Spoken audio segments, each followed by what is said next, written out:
Hi friends, எல்லோரும் எப்படி இருக்கிறீங்க? இன்றைக்கி வந்து என்ன சமையல்னா வேர்க்கடலை வச்சு ஒரு ஹெல்த்தியான ஈவினிங் ஸ்நாக்ஸ் தான் பண்ண போகிறோம். வாங்க எப்படி செய்யுதுன்னு பார்க்கலாம். அதுக்கு ஃபஸ்ட்டு வந்து வேர்க்கடலை வந்து நம்ம வந்து ஒரு பாத்திரத்தில் வந்து சேர்த்துக்கணும். இந்த வேர்க்கடலை வந்து தமிழ்நாட்டில் வந்து தோட்டத்திலே வலிச்ச வேர்க்கடலை ஒரு பாத்திரத்தில் சேர்த்துக்கலாம். உங்களுக்கு எவ்வளோ தேவைப்படுதோ அவ்வளோத்துல வந்து வேர்க்கடலை சேர்த்துக்கலாம்.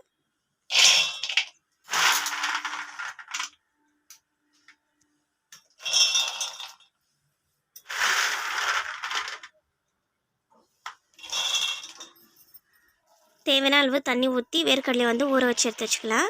ஒரு 2 மணி நேரம் இல்லை 3 மணி நேரம் ஆகும் வேர்க்கடலை ஊறதுக்கு. வேர்க்கடலை வந்து நம்ம கொஞ்சம் ஜாஸ்தி தான் ஊற போட்டிருக்கிறோம். இது வந்து டபுள் மடங்காக ஆகும். ஊறி வந்தோடனே நம்மளுக்கு வந்து ஃப்ரெஷ்ஷாக கேச்சாக்கா அப்படியே வந்து உரித்து செஞ்சு சாப்பிட்லாம். நம்ம வந்து காஞ்ச வேர்க்கடலை கச்சிருந்தால தான் ஊற வச்சு செய்கிறோம். ஒரு தட்டு போட்டு மூடி போட்டுடலாம்.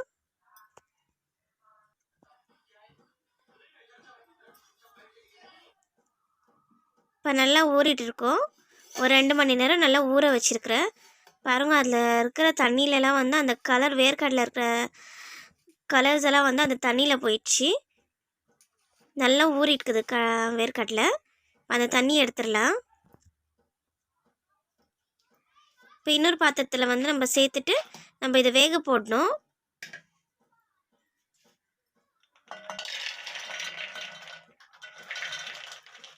இது நம்ம அப்படியே சாப்பிட்டாலும் சாப்பிடலாம், இல்லை வேக வச்சு சுண்டல் மாதிரி செஞ்சு சாப்பிட்டாக்கா இன்னும் நல்லாயிருக்கும். வேக போகிறதுக்கோசரம் தண்ணி சேர்த்துக்கலாம்.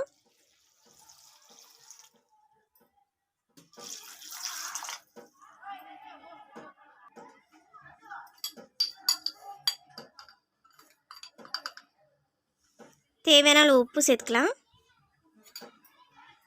ஸ்டவ் ஆன் பண்ணிவிட்டு நம்ம வந்து வேர்க்கடலை வந்து வேக போட்டுடலாம்.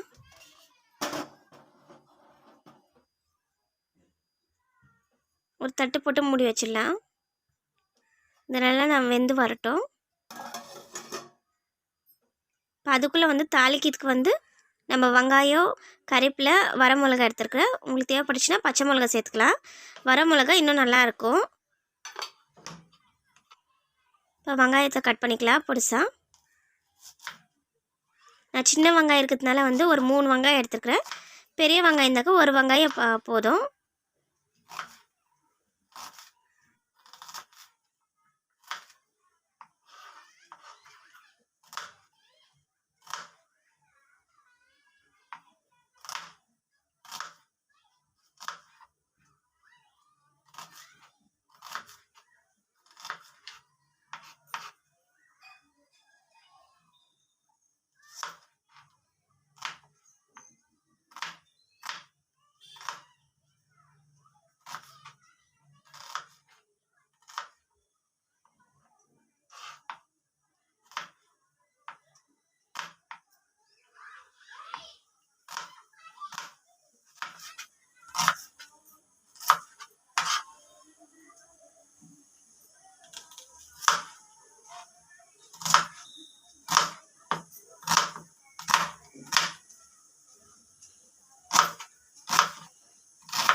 இப்போ வந்து வேர்க்கடலை வெந்துச்சான்னு சொல்லிட்டு பார்க்கலாம்.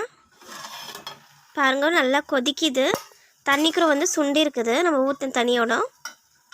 இப்போ கொஞ்சமாக எடுத்து நம்ம ஒரு கட்டியாக வந்து நசுக்கி பார்க்கலாம் வெந்திருக்குதா இல்லையான்னு சொல்லிட்டு. நல்லா சூடாகவும் இருக்குது.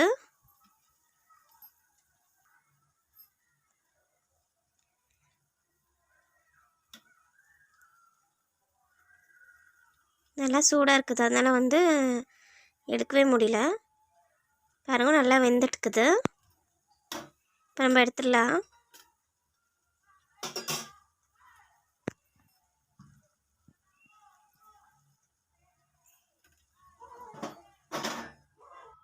இப்போ ஒரு கடாய் வச்சுட்டு நம்ம தாளிச்சிடலாம். தேவையான அளவு கடலை எண்ணெய் சேர்த்துக்கலாம். இது பியூரான கடலை எண்ணெய், செக்கில் ஆட்டின எண்ணெய். இது ஒரு 3 டேபிள் ஸ்பூன் சேர்த்துக்கலாம். கொஞ்சமாக கடுகு சேர்த்துக்கலாம்.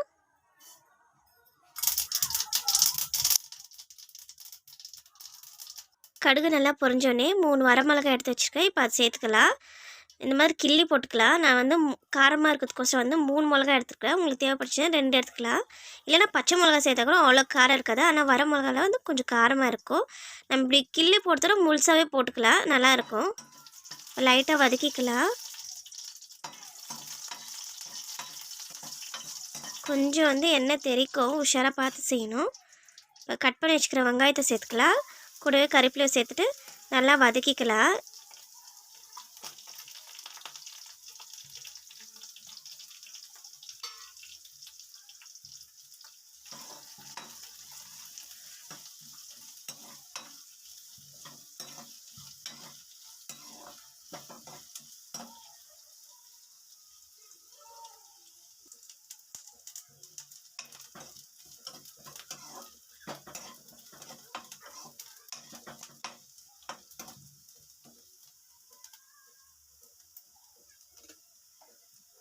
வெங்காயம் நல்லா வதங்கிடுச்சு. இப்போ நம்ம வேக வச்சுக்கிற வேர்க்கடலையை வந்து சேர்த்துக்கலாம்.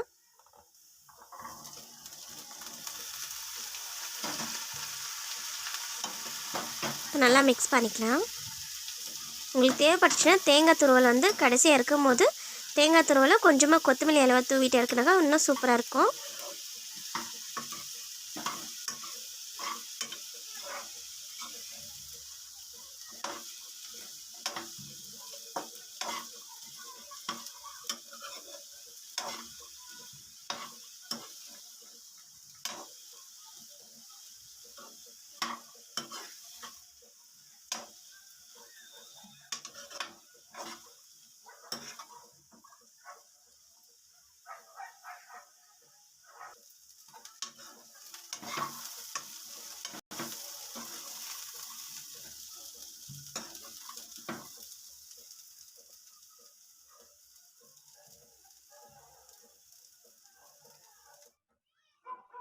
பாருங்கள், சூப்பரான வேர்க்கடலை சுண்டல் ரெடி ஆயிடுச்சு. ஈவினிங் டைமில் இந்த மாதிரி குழந்தைங்களுக்கு செஞ்சு கொடுத்தாக்கா நல்லா விரும்பி சாப்பிடுவாங்க. நம்ம கடையில் வாங்கி கொடுக்குறது பதில் இந்த மாதிரி ஹெல்த்தியாக அவங்களுக்கு செஞ்சு கொடுத்தாக்கா நல்லா சாப்பிடுவாங்க. நீங்களும் உங்கள் வீட்டில் இந்த மாதிரி ட்ரை பண்ணி பாருங்கள். இந்த வீடியோ உங்களுக்கு பிடிச்சிருந்தா லைக் பண்ணுங்கள், சேனலை சப்ஸ்கிரைப் பண்ணுங்கள். பாய்.